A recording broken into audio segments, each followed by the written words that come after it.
কাল রাত থেকে আমাদের এখানে যে হাওয়া শুরু হয়েছে, বাপরে, জানলাগুলো ধড়াম ধড়াম করে ঝড়ের মতো হাওয়া বইছে কাল রাত থেকে।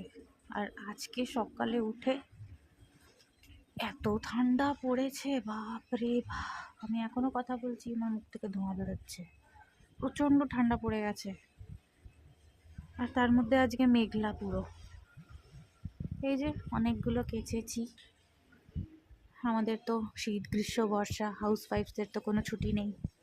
হাতগুলো জমে গেল, ওইগুলো বাগানে শুকোতে দিতে এসেছিলাম।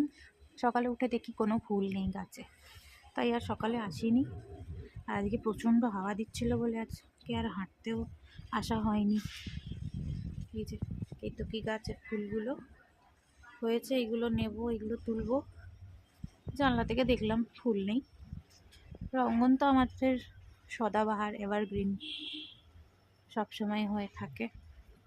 এই কটা রঙ্গন, আর ভেতর দিকে অনেকগুলো জবা আছে। ওই যে ওই জবাগুলো তুলে নিয়ে পালাবো। আর আজকে সমস্ত কুড়িগুলো নিয়ে পালিয়ে যাব, নাহলে কালকে আর ফুল পাবো না। কেমন হাওয়া দিচ্ছে দেখছে, বাপরে বাপ! আজকে প্রচণ্ড ঠান্ডা পড়ে গেছে, প্রচণ্ড ঠান্ডা। মানে পৌষ মাস কাকে বলে এবার শুরু হয়ে গেছে মদ কা খেলা, মদ কা তাণ্ডব শুরু হো গয়া হ্যায়। হাত ফাত পুরো কমায় চলে যাচ্ছে। চলুন তাহলে আমি ফুলগুলো তুলে নিই। ফুলগুলো তুলে এবার বাড়ি যাই। বাড়ির সমস্ত কাজ পড়ে আছে এখনো। ওর বাবা চলে গেছে ডিউটি।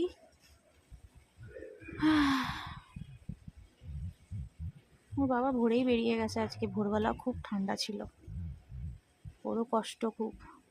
এখন ওই 10টার মতো বাজে। চলো ফুলগুলো যা পাই কুড়িয়ে বাড়িয়ে নিয়ে চলে যাই। টাটা।